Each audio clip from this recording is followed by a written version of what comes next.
Hey everyone, welcome back y'all. We are back with another video for you. This time we're going to be talking about sausage. It's another meat stock up. I've got some extra meat here to the side I want to talk about and an extra item that I'm going to start stocking up on once I try it first. If I like it, I'll let you know. If it's a hit, I'm going to be getting it. So let's start with our sausage here, y'all. We have 22 pounds of sausage for you. I'm planning to have a 50-pound stock up of sausage. We just completed 100 pounds of turkey. So now we're moving into sausage. Sausage isn't the only thing on the list. I do plan to get 100 pounds worth of chicken as well.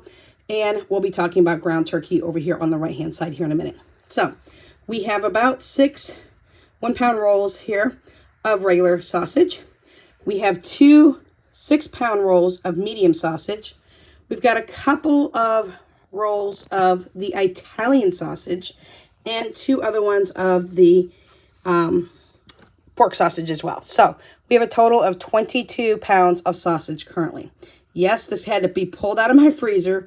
I'm still stuck in November and December of 2024, even though we're going into the 3rd week of January because we've been so sick. So what are we going to do with all this sausage, y'all? We're holding as tightly as humanly possible because here shortly on this video, I'm going to have my son interject in here and show you that the prices of eggs at Walmart are ridiculous. In my area of Kansas City, Missouri, eggs are so super duper high. They'll tell you it's the bird flu. They'll tell you it's this. They'll give you examples for why it's an excuse, why eggs are so high for this reason. Y'all, if it's a bird flu, the cost of chicken would not be dropping. It would be climbing. The price of chicken in our area is dropping. There's some that is a little bit higher, like the chicken leg quarters are no longer 69 cents a pound. They're in the 80-cent range per pound now. And that's one thing I do plan on stocking up on is 100 pounds worth of chicken leg quarters that I do break down and put into packages because we love to grill around here, y'all. Barbecue chicken is always on the menu. So with that being said, we're holding on as tight as possible because I don't want to pay $22 for 60 eggs at my local Walmart. Now, we're not talking higher end eggs. We're not talking organic eggs. We're talking 60 count box of great value eggs is $22.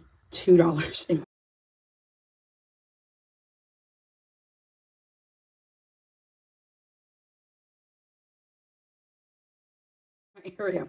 So chime in below and let me know how much eggs are in your area and what state you live in, because I'm very curious to see what the prices are everywhere else. So we do use these for breakfast wraps, aka breakfast burritos. We also use this for going ahead and making breakfast bowls as well. The Italian sausage will go in for spaghetti. So there we go, 22 pounds going back into the freezer. Now, I just mentioned that we want to do breakfast wraps and breakfast burritos. When I was at the hospital with Jessie this past week, when she was in Children's Mercy Hospital for a neurology malfunction, and it was an emergency situation for her. Y'all, she's fine. She's better. She's home. We're glad. We're grateful. Thank you for everybody still chiming in, checking on Jessie. She's doing okay. We've got another appointment on February 4th, and we'll find out some more information, fingers crossed. So I'll keep everybody updated. But I had a breakfast burrito from Children's Mercy, and I had never had a bacon, egg, and cheese burrito. I've always had a bacon, egg, and sausage burrito when I was growing up, but never a bacon one, just a sausage one. I absolutely loved it. Now, it's just a different type of meat, y'all. It's not like it's a big, huge thing. I didn't create that, obviously, or anything of that nature, but fantastic. I'm not a very big sausage person, never have been. And I love bacon. I love bacon. So that breakfast burrito was to die for. Children's Mercy here has really, really good food in our cafeteria.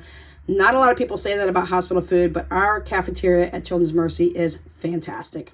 So with that breakfast burrito, it got me thinking, I better see if I have any bacon in my house. And I do. I have a couple of packs. I believe this has about 22, 23 slices worth of bacon. Usually it's what it has. And that's how many breakfast wraps I'm going to make for myself. And then I'm going to flash freeze them. I'm going to package them up and put them in the freezer for later use for quick takeout and just heat and go. If you go to Walmart, and you walk down the frozen food section, y'all don't pick up them breakfast wraps. There is nothing between a breakfast wrap and a breakfast burrito that's not the same. A breakfast wrap is folded in half like a taco, where a breakfast burrito is folded up like a burrito. It's still a tortilla with all the goodness inside. So I'm going to make me 22 to 23 breakfast wraps and put them in the freezer. The kids are very much welcome to these as well. So glad to know that I still have 3 pounds of bacon in my freezer, but y'all, it don't last for nothing around here when it comes to bacon. Bacon, I'm hoping to get at least 50 to 75 pounds worth of bacon. Sausage, we're going to keep going for a little bit longer. All right, so while I'm talking about that, I'm going to skip over ground turkey. We're going to talk about this big boy here. I bought this for $20 back in December, threw it on my shelf, and didn't think twice about it. I will be putting it in a food grade bucket for sure. And this is tortilla mix, 20 pounds for $20. All you need is 2 cups of the tortilla mix, and I believe it's half a cup or 3/4 cup of water. I can't remember. My son will have to tell me again. And it's supposed to make 8 tortillas. I'm tired of buying tortillas. Making them from scratch is easy, but I wanted something a little quick. I'll let you know how that is. If I like it, we'll definitely keep it in stock. I do have a tortilla press downstairs, so it'll make the tortillas proper.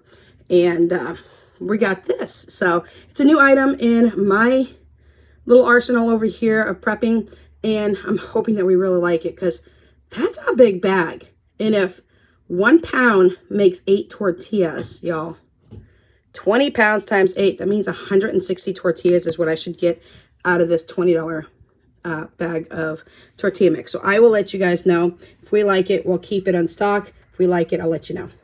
Let's go to ground turkey. A couple of things I want to talk to you about ground turkey. It's another thing that is on my radar to at least get 100 pounds worth of ground turkey stocked up. Now, this one my mom got me. This is all out here because I am going to make a turkey meatloaf. Let's talk about the festive ground turkey first before we talk about the meatloaf. The festive ground turkey at my local Walmart is $1.98 a pound. A pound, y'all, $1.98 versus ground beef, which is over $5 a pound right now. So if you don't like ground turkey or you're kind of funny about the taste, 2 things you can do. Number 1, cook the ground turkey in beef bouillon. That'll help it give it more of a beef flavor to your ground turkey. Number 2, take half a pound of ground turkey and cook it with half a pound of ground beef, and it will still take on more of the ground beef taste. So hope that helps. But y'all, for budget friendliness, less than $2 a pound for ground turkey. For meat, please, yes, all day, all night. So here's what we're going to do. We're going to thaw out this ground turkey and this ground turkey. So over about 2 pounds worth of ground turkey, and I'm going to turn it into a turkey meatloaf. I've got turkey on the brain, y'all, because over here on the left-hand side, we're getting ready to put in our 25-pound turkey. It's the first of 6 turkeys we need to cook, break down, and get into our freezer in packages, and then take the bones and turn it into bone broth. So, day number 1, and we got 25-pound Mr. Bones going in, because that's all that's going to be left is Mr. Bones. So with that being said, we're going to make a turkey meatloaf. Now, I was watching another YouTuber who I absolutely adore. Her name is, on the channel, Cooking with Pam. If you haven't seen her channel, I urge you very strongly to run over there, subscribe, and watch. She has got some fabulous recipes, ideas, and things of that nature. She was making a meatloaf, and instead of using what I normally have used and grew up understanding traditionally, either breadcrumbs or crackers to hold the meatloaf together as a binding agent, she had gotten a box of stuffing. I was very interested in that, and knowing that stuffing actually has herbs and spices in it as well, I took it, added it to my meatloaf, mixed it up, add my egg, add some other seasonings, but because the stuffing has seasonings and herbs in it, it took it to a different level. I baked it, I pulled it out, I put ketchup on the top of our meatloaf, I put it back under for a few minutes to let that ketchup do what it needed to do on the top of the meatloaf, pulled it back out, and I wanted my kids to try it. Now, I let part of the meatloaf with no ketchup on it because Philip doesn't like it. That's my son. Once I did that, I was like, y'all need to come try this. I didn't tell them right off the bat what I was doing. I wanted them to try it. They loved it. Let me tell you, stuffing takes meatloaf to a new level. Adds little extra herbs and spices and things of like that nature to it, and I absolutely loved it. I will never go back to crackers or bread. So thank you to Cooking with Pam for putting that video out, and I have it in my save for later recipes. I shared it with my older daughters and things of that nature. I said, don't you ever put crackers or bread in the meatloaf again. Now, from now on, it's stuffing. And we use turkey stuffing, and it was fantastic. It was fabulous. It's the only way now for me to make meatloaf. So, just wanted to throw that tip at you as well. So, we'll be making a turkey meatloaf. All of the sausage is going to be going back into my freezer because I am holding off on trying to buy eggs right now until the egg prices go down. I don't want to pay $22 for 60 eggs. Insane prices with eggs right now. I do have some eggs on hand currently right now that I will go ahead and mix up and make some breakfast wraps now, and then try to hold off and see if egg prices drop. But again, drop down below what your egg prices is and what state you live in, because I'm very, very curious on what other people are paying for eggs currently right now. If you have any questions, comments, concerns, suggestions, throw it at me in the comment section down below. We'll catch you in the next video. Without Limits is out.